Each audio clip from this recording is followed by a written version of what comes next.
तो contraceptive measures natural हो सकते हैं, आर्टिफिशियल हो सकते हैं, कोई दिक्कत नहीं है इसमें।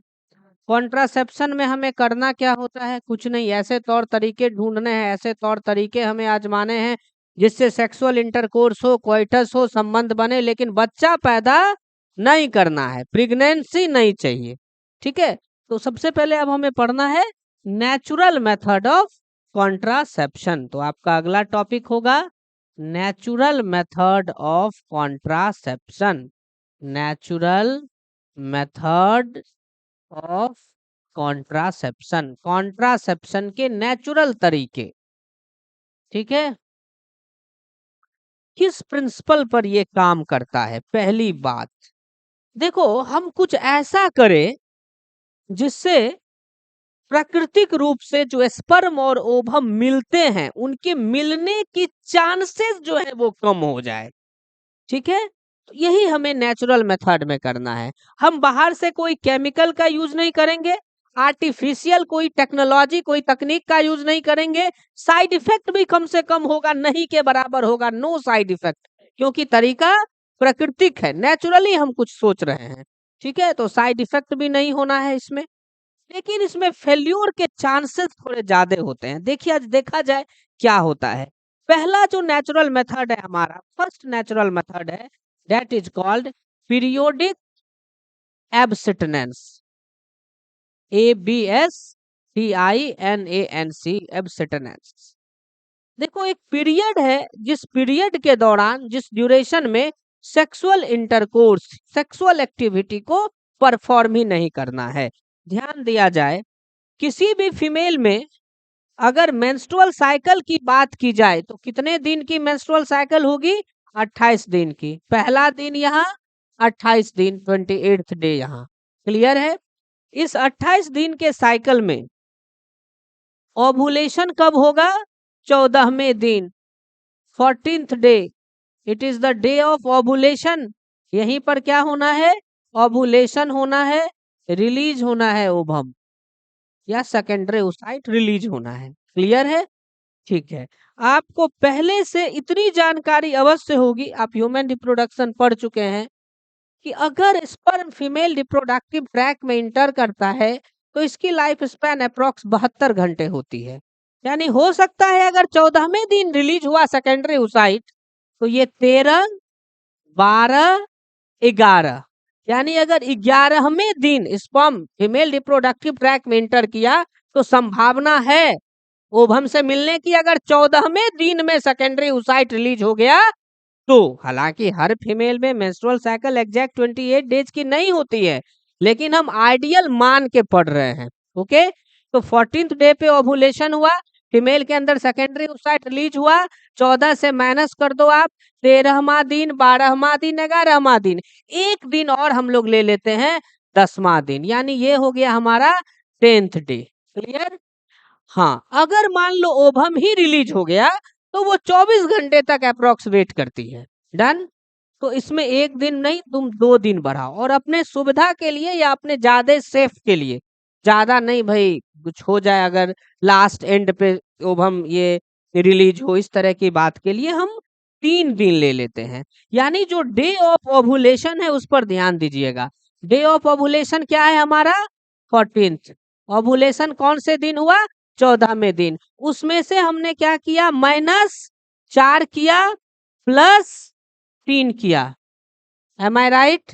-4 +3 करने से टोटल ड्यूरेशन आ गया हमारा 10 से 17वां दिन आ गया, 10th to 17th डे। किसका? ऑफ MC, मेंस्ट्रुअल साइकिल का। किसी भी फीमेल की मेंस्ट्रुअल साइकिल की जो ड्यूरेशन चल रही है उसमें डे ऑफ ओवुलेशन होता है 14वें दिन पर, यानी कि 10वां दिन से लेकर के 17वें दिन तक, 10th डे से लेके 17th डे तक फर्टिलाइजेशन के चांसेस, स्पर्म के ओवम से मिलने की संभावनाएं सबसे ज्यादा होती है। और सबसे ज्यादा क्या वहीं पे संभावनाएं होती है? अगर मान लो दूसरा दिन, तीसरा दिन, 5वां दिन, 6ठा दिन स्पर्म जाता है, तो थोड़ी ना 14 दिन तक, जब तक 1 सप्ताह तक स्पर्म अंदर सर्वाइव करेगा, कोई दिक्कत नहीं है। तो इसी चीज को हमने बेस बना लिया कि किसी भी फीमेल के 10 में से 17वें दिन का जो साइकिल है, जो पीरियड है, उस दौरान उस पीरियड में एब्सटेन करना है, अवॉइड करना है, सेक्सुअल इंटरकोर्स नहीं करना है, तो प्रेगनेंसी की संभावनाएं नहीं है। बाहर से टेबलेट खाए नहीं खाए, कोई साइड इफेक्ट नहीं होगा, लेकिन फेल होने का चांस जबरदस्त है, क्योंकि there is no any female, और बहुत कम महिलाएं ऐसी है जिसमें हर बार आइडियल ड्यूरेशन 28 दिन का साइकिल चले, क्योंकि मेंस्ट्रुअल साइकिल एक हार्मोनल फेनोमेना तो है ही, ये पुअर हेल्थ, स्ट्रेस वगैरह की वजह से, हार्मोनल इम्बैलेंसिंग की वजह से घटते बढ़ते रहता है। तो एग्जैक्ट जो है ओवुलेशन की तारीख तुमको पता रहेगा तब ना बेटा -4 + 3 करेगा बे। एग्जैक्ट डे ऑफ ओवुलेशन पता करना बड़ा मुश्किल है, इसीलिए इसमें फेल्योर होने के चांसेस बहुत हैं। डन। तो क्या लिखेंगे? कपल अवॉइड कोइटस, कोइटस मतलब sexual intercourse, from 10th to 17th day of menstrual cycle. ये जो 10th to 17th डे है मेंस्ट्रुअल साइकिल का, this is called unsafe period. It is also known as fertile period.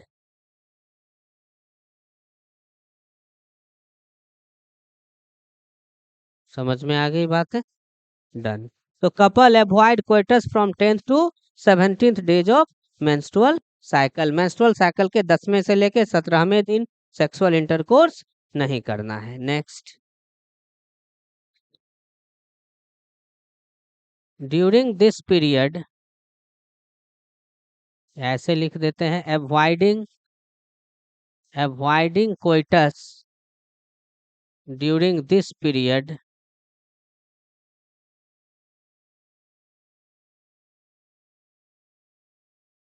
Give no or very few chances of fertilisation.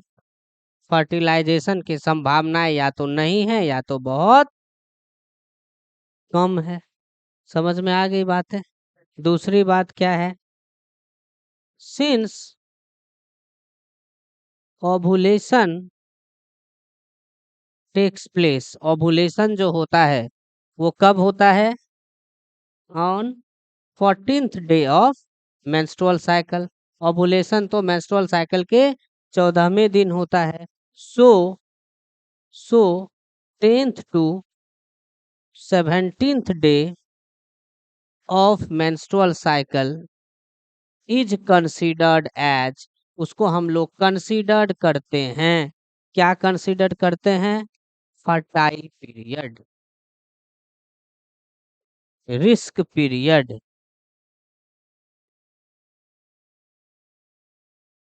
Unsafe period.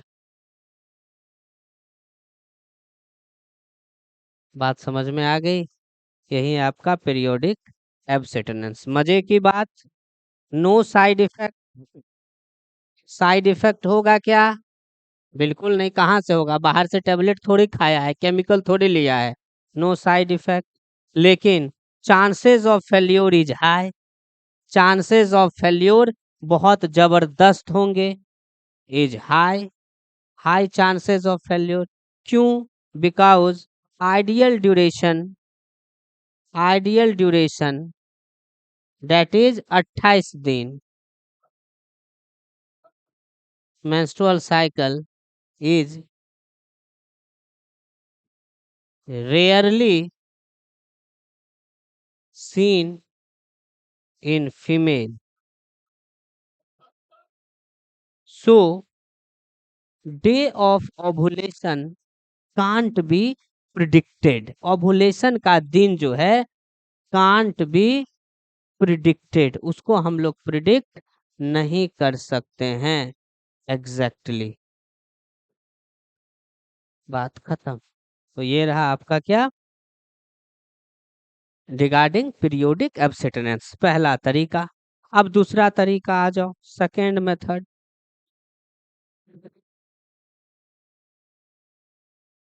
Second method है coitus interrupt. ये क्या है यार? Interruption बोले तो दखल अंदाजी, इंटरप्शन बोले दखल अंदाजी। प्रैक्टिकली सबसे कम पॉसिबिलिटी इसी की है, मतलब सबसे ज्यादा फेल्योर रेट। इसमें होता क्या है कि जो मेल पार्टनर है, जब उसको सेक्सुअल रिलेशन के दौरान, संबंध बनाने के दौरान ऐसा आभास हो जाएगा कि अब इजैकुलेशन होने वाला है, अब हमारा स्पर्म या सीमेन रिलीज होने वाला है, तो वो अपने पेनिस को वेजाइना से विथड्रॉ कर लेगा, यानी कि क्वाइटस में दखल अंदाजी हो गया। वो अपना जो पेनिस है, मेल सेक्स ऑर्गन पेनिस, उसको वेजाइना से बाहर निकाल लेगा, विथड्रॉ कर लेगा। तो सीधी सी बात है कि वेजाइना के अंदर सीमेन नहीं गया, सीमेन नहीं गया, स्पर्म नहीं गया, स्पर्म नहीं गया तो काहे का मीटिंग ही नहीं होगा उसका सेकेंडरी उस साइड से, तो काहे का फर्टिलाइजेशन होगा। तो ये एक तरीका है कोइटस इंटरप्ट। इंटरप्शन बोले तो दखल अंदाजी। तो सेक्सुअल इंटरकोर्स था, उसमें दखल करके हमने क्या किया, इस चीज को प्रेगनेंसी होने से बचा लिया। ये भी कॉन्ट्रासेप्शन का एक तरीका है। क्या लिखोगे? Male partner, male partner withdraw his penis from the vagina of female, from the vagina of female, from the vagina of female just before the ejaculation।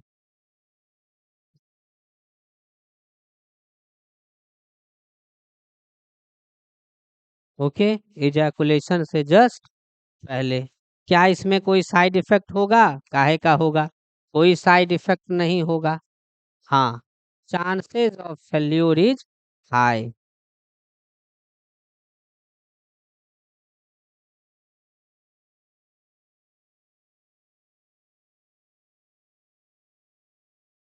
समझ में आ गई बात है?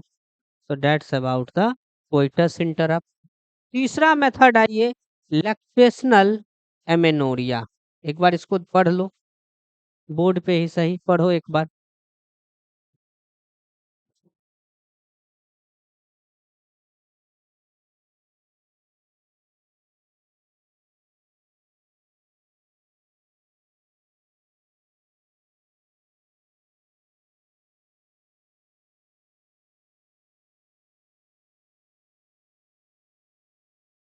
हम्म।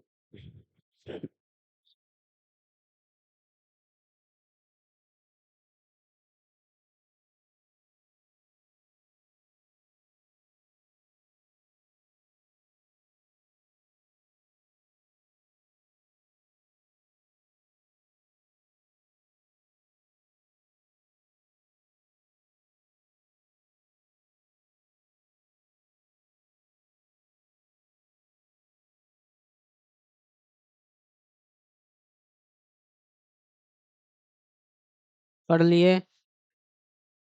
इसको पढ़िए।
तीसरा मेथड है,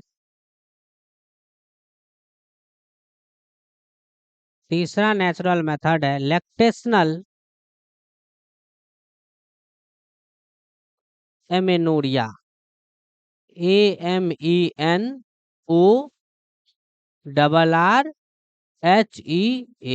एमेनोरिया। सबसे पहले मुझे बताओ कोई बच्चा कि what is the meaning of amenorrhea. Amenorrhea का मतलब क्या होता है? Temporary arrestation of menstrual cycle. अगर किसी फीमेल में, ठीक है, मेंस्ट्रुअल साइकिल टेम्पररली, देखो परमानेंट नहीं, अगर परमानेंट रुक गई डेट इज मेनोपॉज, अगर टेम्पररी रुकी है डेट इज एमेनोरिया। इसके कई कारण होते हैं, लेकिन एक कारण इंटेंस लैक्टेशन भी होता है। ठीक है, होता क्या है समझिएगा। पहले एमेनोरिया को लिख लेते हैं। Temporary, temporary arrestation, arrestation of menstrual cycle in female. अब मेल में काहे का मेंस्ट्रुअल साइकिल, फीमेल में ही, फिर भी लिख दो। ठीक है, तो मेंस्ट्रुअल साइकिल जो है टेम्पररली अरेस्ट हो गई फीमेल में, that is amenorrhoea. This time amenorrhoea is caused due to lactation. क्या होता है देखो, आफ्टर पार्चुरेशन, पार्चुरेशन का मतलब क्या है? Delivery of baby. After parturition, parturition के बाद, ठीक है, कब तक? अप टू 6 मंथ, 6 महीने तक, जनरली, आमतौर पर, ठीक है, generally up to 6 month, generally कितने महीने तक? 6 महीने तक, ठीक है। इंटेंस लैक्टेशन चलता है, intense lactation. What is the meaning of intense lactation? मतलब माँ बच्चे को दूध पिलाती है और एकदम जम के बच्चा दूध पीता है, ठीक है, क्योंकि 6 महीने के बाद ही लगभग कुछ ना कुछ आहार शुरू होगा। 6 महीने के बाद ही आप उसको मैश करके, एप्पल को बॉयल करके मैश करके देंगे, या थोड़ा थोड़ा बाहर से कुछ देंगे, सेरेलैक्स वगैरह, दिस डैट वगैरह वगैरह देंगे। लेकिन जनरली 5-6 महीने तक तो पानी भी नहीं दिया जाता है, तो 5-6 महीने तक तो माँ का दूध पे ही डिपेंडेंट है, तो जम के दूध पीता है बच्चा। इंटेंस लैक्टेशन, जो मिल्क बनने की प्रोसेस है, डेट इज लैक्टेशन। ठीक है, तो ये प्रोसेस जो है खूब होती है, क्योंकि मिल्क की डिमांड है, तो लैक्टेशन खूब हो रहा है। तो क्या लिखेंगे? Intense lactation. अब इंटेंस लैक्टेशन जब हो रहा है, इस वजह से फीमेल के शरीर में प्रोलैक्टिन हार्मोन, ध्यान दिया जाए, कौन सा हार्मोन? प्रोलैक्टिन। प्रोलैक्टिन नाम का जो हार्मोन है, उसकी लेवल बहुत ज्यादा, प्रोलैक्टिन हार्मोन का हाई लेवल रहता है, वेरी हाई लेवल। क्योंकि अगर इतना मिल्क बन रहा है, तो मिल्क बनाने वाला हार्मोन यही है ना, प्रोलैक्टिन हार्मोन ही है ना, यही तो मिल्क बना रहा है। तो प्रोलैक्टिन हार्मोन की लेवल हाई रहती है मैटरनल ब्लड में, माँ के ब्लड में, फीमेल के ब्लड में, इन ब्लड ऑफ फीमेल। ठीक है, यहाँ तक कोई दिक्कत नहीं, कोई लफड़ा नहीं। अब देखो, ये prolactin hormone, this is antagonist to FSH. Female के अंदर हर मेंस्ट्रुअल साइकिल में फॉलिकल को डेवलप कराने का शुरुआत कौन करता है? फॉलिकल स्टिमुलेटिंग हार्मोन एफएसएच, फिर आगे चल के एलएच का रोल है, फिर जा करके कॉर्पस ल्यूटियम वगैरह बना था, वो ब्रस्ट किया था, फटा था, मैच्योर ग्राफियन फॉलिकल वगैरह। याद आ रहा है ना कुछ कुछ की नहीं आ रहा है? आ रहा है। तो कहने का मतलब ये हुआ कि प्रोलैक्टिन हार्मोन जो है, ये एफएसएच के, फॉलिकल स्टिमुलेटिंग हार्मोन के एंटागोनिस्ट है, और ये हाई लेवल रहने की वजह से फीमेल के अंदर एंटीरियर पिट्यूटरी से निकलने वाले एफएसएच हार्मोन को सप्रेस कर देता है। जब एफएसएच ही नहीं निकलेगा, तो फीमेल के ओवरी में फॉलिकल का डेवलपमेंट होगा? नहीं होगा। और जब फॉलिकल का ही डेवलपमेंट नहीं होगा, तो सेकेंडरी oocyte नहीं बनेगा, फॉलिकल का डेवलपमेंट नहीं होगा, तो मेंस्ट्रुअल साइकिल नहीं चलेगी। यानी कि जब तक जम के बच्चा दूध पिएगा, जब तक इंटेंस लैक्टेशन होगा, तब तक हाई लेवल ऑफ प्रोलैक्टिन के कारण फीमेल के अंदर मेंस्ट्रुअल साइकिल नहीं चलेगी, ओवुलेशन नहीं होगा, यानी स्पर्म के ओवम से मिलने की संभावनाएं है ही नहीं। यानी आप टेंशन फ्री हैं, कुछ खाने की जरूरत नहीं है, कोई टेबलेट नहीं लेना है, जितनी प्रक्रिया करना है आप कर लीजिए, बच्चा होने का संभावना 0। That is lactational amenorrhoea. Lactation की वजह से एमेनोरिया हो गया, लैक्टेशन की वजह से मेंस्ट्रुअल साइकिल रुक गई। समझ में आई बात? चला जाए तो ये प्रोलैक्टिन हार्मोन क्या है? Antagonist to FSH.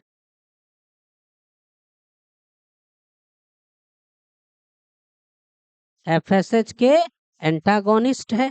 इससे क्या हुआ? क्या हुआ इससे भाई? Release of FSH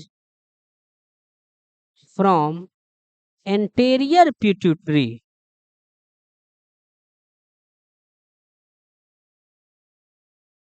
suppressed. Anterior pituitary से एफएसएच का रिलीज क्या हो गया? सप्रेस हो गया। एंटेरियर पिट्यूटरी से जैसे एफएसएच का रिलीज सप्रेस हुआ, क्या होगा? No follicular development. अब ओवरी के अंदर फॉलिकुलर डेवलपमेंट होगी क्या? नहीं होगी। No follicular development within ovary. Ovary के अंदर फॉलिकल का डेवलपमेंट नहीं होगा।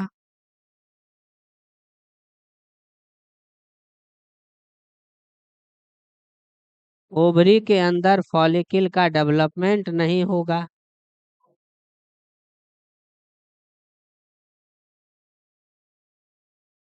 ओवरी के अंदर फॉलिकल का डेवलपमेंट होगा नहीं। जब फॉलिकल का डेवलपमेंट नहीं होगा तो नो मेंस्ट्रुअल साइकिल, कोई मेंस्ट्रुअल साइकिल नहीं चलेगी। मेंस्ट्रुअल साइकिल नहीं चलेगी, no release of secondary oocyte या नो ओवुलेशन। कह सकते हैं ना कि ओवुलेशन ही नहीं होगा। जब ओवुलेशन ही नहीं होगा तो नो चांसेस ऑफ प्रेगनेंसी, या लिख लो no chances of fertilization. Fertilization की संभावनाएं रहेंगी क्या? नहीं रहेगी।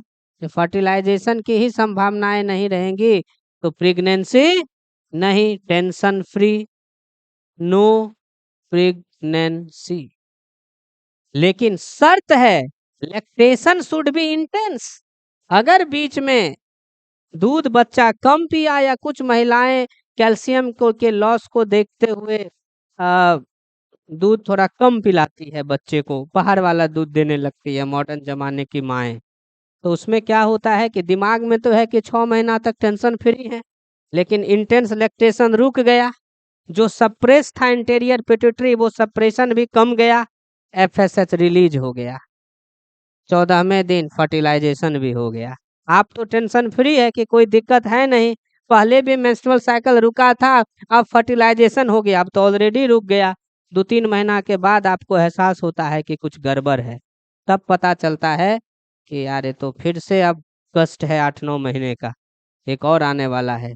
तो इसमें सबसे बड़ी दिक्कत यही है, इंटेंस लैक्टेशन। यहाँ भी चांस ऑफ फेल्योर है, ठीक है, लेकिन प्रोबेबली ये मेथड पहला क्वेश्चन कितने दिनों तक काम करता है? 6 मंथ तक। कंडीशन क्या है? Intense lactation. एफएसएच जो है ये आपका सप्रेस हो जाता है। इस बात को अगर मैं लिखना चाहूं तो क्या कैसे लिखूंगा? Menstrual cycle. आप एनसीईआरटी देखिए ना, एनसीईआरटी देखिए, एनसीईआरटी में बड़ा अच्छा से लिखा हुआ एक लाइन है, हम उसी लाइन को लिख दे रहे हैं। ये देखो, एनसीईआरटी पलटो अगेन।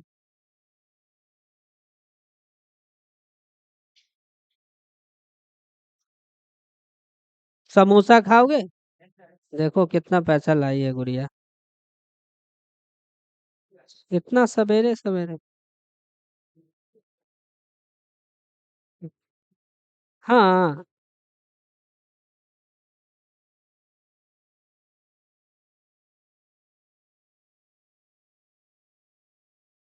यहाँ देखो लिखा है ना, lactation method is based on the fact that ovulation and the cycle does not occur during the period of intense lactation following parturition. तो क्या लिखेंगे, menstrual cycle और ovulation. यहाँ से इसको हटाओ, फिर से लिखो, ovulation and menstrual cycle does not occur, ठीक है, up to approx 6 month following parturition. This is due to, ऐसा क्यों होता है, this is due to suppression of FSH from anterior pituitary.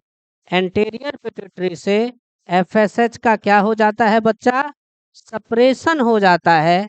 FSH from anterior pituitary in presence of high level of prolactin. Prolactin. समझ में आ गई बातें. Next, बस यही चीज है. साइड इफेक्ट तो होना नहीं है, no side effect. Side effect तो होना बिल्कुल नहीं है. फेल्योर के चांसेस भी हाई होंगे, फेल्योर चांसेस हाई, क्योंकि कब लैक्टेशन कमा, कब प्रोलैक्टिन का लेवल कम हुआ और कब एफएसएच रिलीज हो गया, इसका अंदाजा आपको नहीं हो सकता है. Failure chances high. डन. तो यही थे आपके तीनों नेचुरल कॉन्ट्रासेप्टिव मेजर्स. ठीक है, क्या क्या था, सबसे पहले हमने क्या देखा नेचुरल में, ये देखो, सबसे पहले पीरियोडिक एब्स्टिनेंस. ठीक है, 10 से लेके 17वें दिन तक सेक्सुअल रिलेशन नहीं बनाना. Number 2, coitus interrupt. Coitus interrupt में क्या देखा कि जब इजैकुलेशन होने लगेगा तो पेनिस को वेजाइना से बाहर निकाल लेना है. Next, lactational amenorrhoea. ठीक है, ये प्रेगनेंसी के बाद, पार्चुरेशन के बाद लगभग 6 महीने तक ये मेथड काम करता है. ठीक है, बाकी चीजें आप एक बार लिख लीजिए. ठीक है. अच्छा, एक और बात क्वेश्चन करा ही देते हैं हम आपको, पहले भी कराए थे ह्यूमन रिप्रोडक्शन के दौरान, लेकिन आप लोग भूल गए होंगे, हम करा देते हैं. देखो जरा, इसमें एक और बात है. एक तो क्वेश्चन है बड़ा ही सिंपल, 7 8, एक तो सिंपल क्वेश्चन है कि बताओ नेचुरल मेथड किस पर आधारित है ना. Natural method is based on, natural method of contraception, ये तो इसी का क्वेश्चन है. इज बेस्ड ऑन, जो कॉन्ट्रासेप्शन का नेचुरल मेथड है किस पर आधारित है, avoiding the chances of, avoiding the chances of meeting of sperm with ovum. ये हो गया. दूसरा आपके पास में क्वेश्चन है कि अ फीमेल, एक फीमेल है, ठीक है, अ फीमेल, अ फीमेल,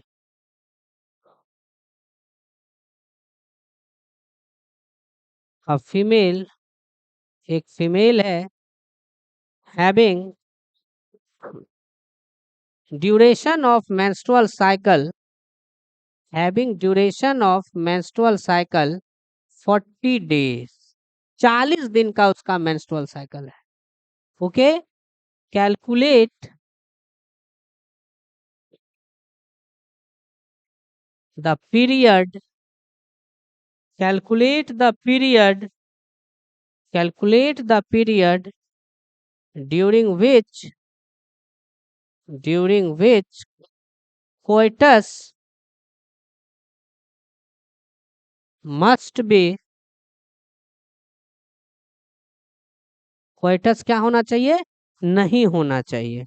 ठीक है, तो कोइटस मस्ट नॉट बी कर दो, perform, must not be performed, या मस्ट एक ही बात है, मस्ट बी अवॉइडेड भी लिख सकते थे, must not be performed, performed to या for natural contraception, for natural contraception. अब बताओ इसका आंसर बताओ। अब देखो कह रहा है कि 28 दिन का होता तब तो 14वां दिन 10 से 17, अब कह रहा है कि 40 दिन का है, तो थियोरिटिकली हम लोग इस पर जाएंगे। लेकिन जब 40 दिन का ड्यूरेशन है, सवाल ये है कि ये हम आपको बढ़ाए थे लेकिन आपको याद नहीं होगा।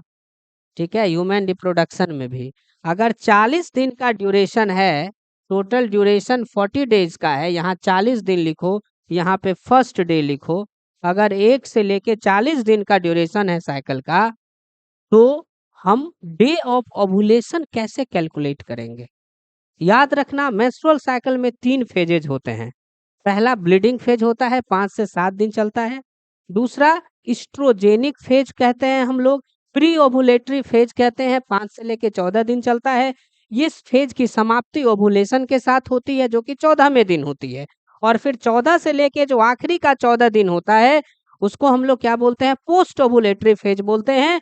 ये कांस्टेंट होता है, जो भी वेरिएशन होगा ब्लीडिंग फेज में और प्री ओवुलेटरी फेज में होंगे। तो जब भी आपको ओवुलेशन की तारीख निकालनी है, तो आप लास्ट में से 14 माइनस कर देंगे यहाँ, क्योंकि अंतिम ड्यूरेशन कांस्टेंट होता है। तो 40 में से 14 घटाओ, कितना हो जाएगा, 40 39 38 37 36 35 34 33 32 31 30। माइनस भी कर सकते हो डायरेक्ट, 30 10 40 4 44 माइनस भी कर सकते थे, आपको हमने फिजिकली बता भी दिया। तो जैसे 14 दिन घटाओगे तो ये कौन सा दिन आ जाएगा, यहाँ 30 आ जाएगा ना, तो ये 30th डेज, यानी सॉरी कितना 40 है ना, तो 26 आ जाएगा ना, 26 आ जाएगा, 26 आ जाएगा, यस 26 आ जाएगा। हम 44 से दिमाग में ये था। ठीक है, तो ये 26th डे आ जाएगा, आ गया 26th डे, डन। अब ये जो 26वां दिन है यही ओवुलेशन की दिन है। अब यहां से क्या आप आराम से सेफ पीरियड निकाल सकते हैं, निकाल सकते हैं, -4 +3। समझ में आई बात? तो 25 24 23 26, 25 24 23 22, यानी कि आप 22 से लेके कि हाँ 22 से लेकर के और उधर 3 जोड़ दीजिए 29, इतना दिन जो है अवॉइड करना पड़ेगा कोइटस को। समझ में आ गई बात? डन, बस यही आता है। ओके, उतार लीजिए।